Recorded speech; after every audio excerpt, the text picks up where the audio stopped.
Hello! Malapit naman New Year, mga guys. And I'm sure excited kayo sa pagpapaputok, di ba? Okay, that's great, mga kapatid.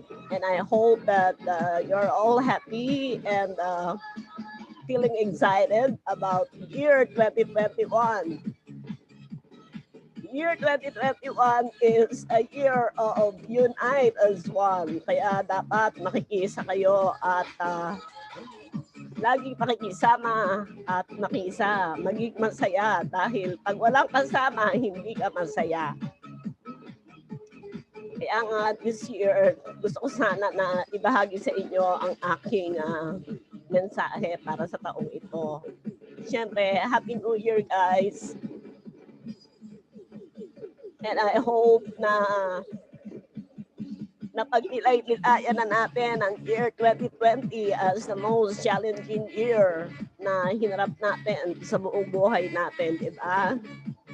And surviving 2020 is a gift of resilience.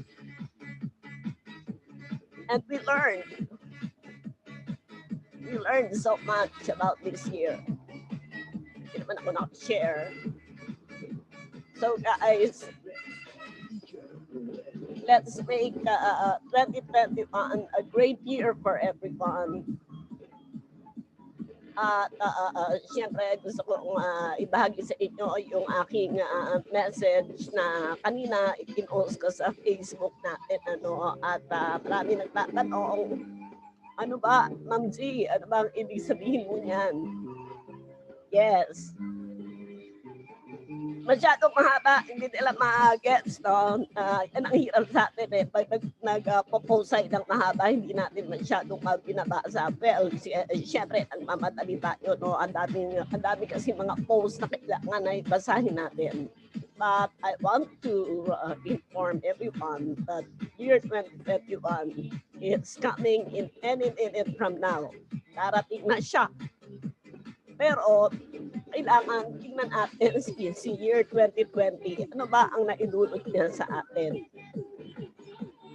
So, ibig sabihin, ang palampasan natin, ang taong 2020 ay isang regalo ng pagiging matatag, a gift of resilience. Yan. Marami tayong natutuhan na sa year 2020, we learn to obey rules. Diba? Sumunod ka sa utos. Kapag sinabing huwag kang lumabas, huwag kang lalabas. Bawal lumabas. Bawal lumabas. O, diba? At pag sinabi na mag-mask ka, wear your face mask, magsuot ka ng maskara. O, pagsuot ka ng maskara, dahil deadly ang laway mo, deadly ang ilalabas mo, ang ihahagching mo. Kaya, siyempre, natuto tayong sumunod kasi takot rin naman tayong mamatay, di ba? At takot din tayong makapatay. At siyempre, natutuhan natin na mahalin ang ating sarili. Dahil kung hindi natin mamahalin ang ating sarili, wala na tayo ngayon. Baka tayo ay nasa banga na. Yes, mga kapatid, kung hindi kayo naging masunurin, tsak na sa banga na kayo.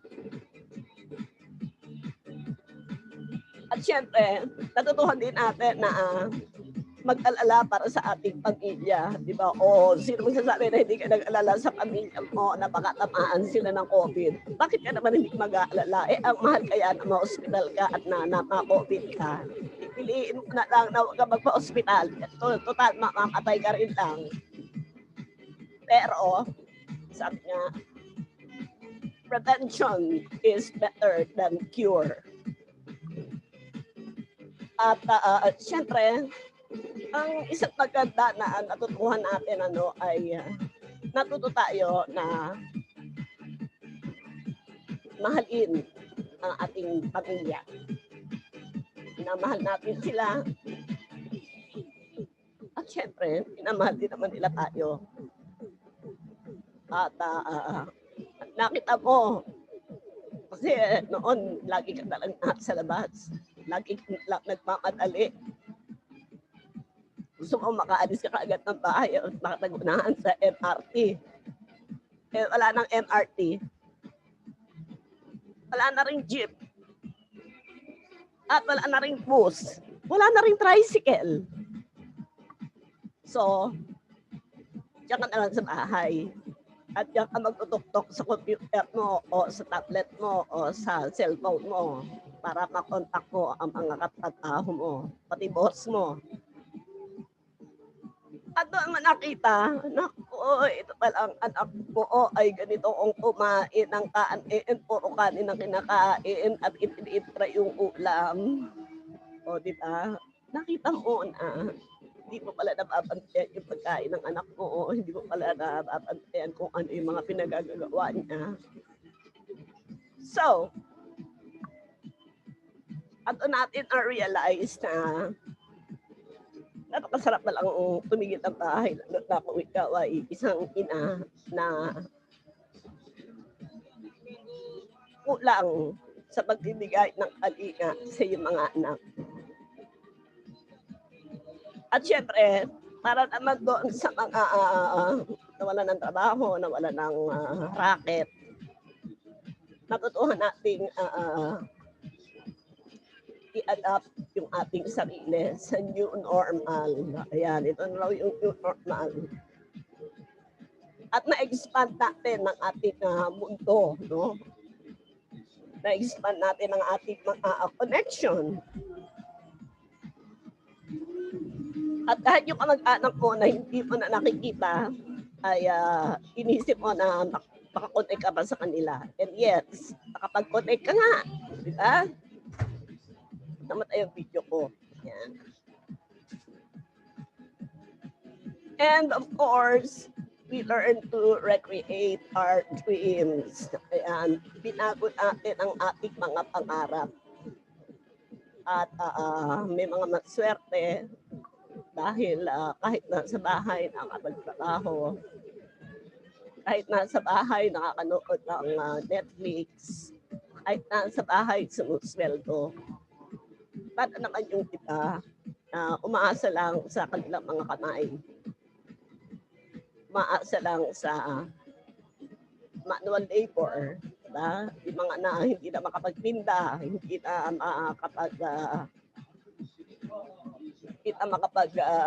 hanap buhay. Pero ang nakakatuwa ay buhay pa rin tayo. At nandito, naghihintay ng 2021.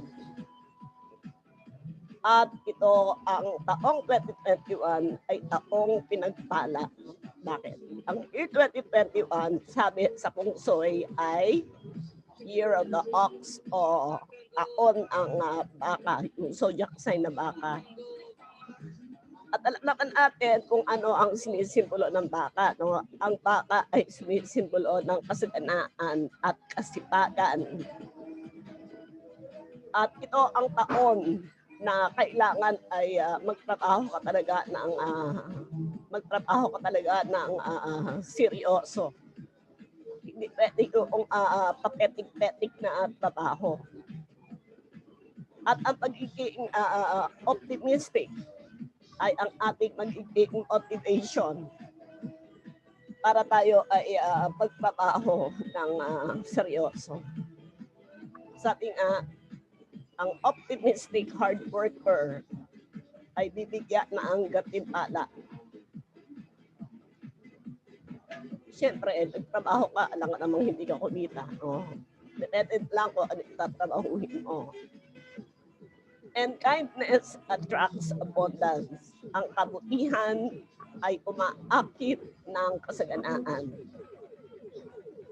Kaya, maging maputi sa kapwa.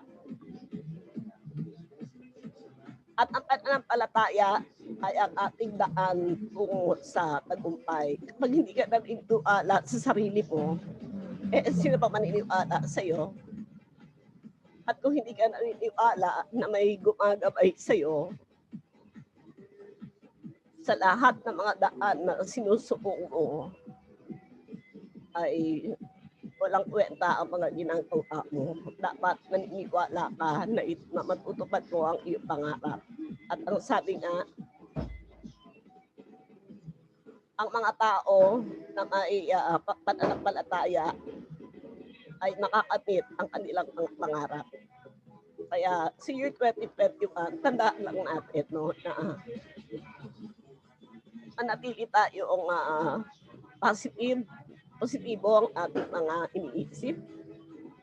Maging mabait tayo sa ating kapwa at maging matulungin dahil ang biyaya ay the more na ibinabahagi mo ang iyong biyaya, ito ay lalong tumadami. At higit sa lahat, maniwala ka na matutupad mo ang iyong pangarap. Dahil kapag hindi ka naniwala, hindi mo ka maniwala. Pero doon sa mga naniniwala, pagtibayin nyo ang inyong paniniwala, hindi kailangan na kayo ay naniniwala kayo, pero nagdududa pa rin kayo, hindi yun paniniwala. Kailangan maniniwala ka na ito ay makakamit mo. Siyempre, sa tamang panahon. Tamang panahon. At yan mga kapatid, ang aking mensahe sa inyong lahat ngayong year 2021. Tandaan natin na ito ang taon na kailangan natin na tayo ay magsikap at harapin ang lahat ng hamon ng may ngiti, may pag-asa, at syempre huwag kalimutan ang kabutihan sa ating puso. Dahil ang kabutihan ay umaakit na ang kasaganaan. Muli, ito ang inyong Ma'am Z, Madam Carmen Z, and of course, see you later or see you soon. Diba? Mas ganang bagong taon sa lahat. At nawa, ang year 2021 ay manatili na year that unite as one. Yes.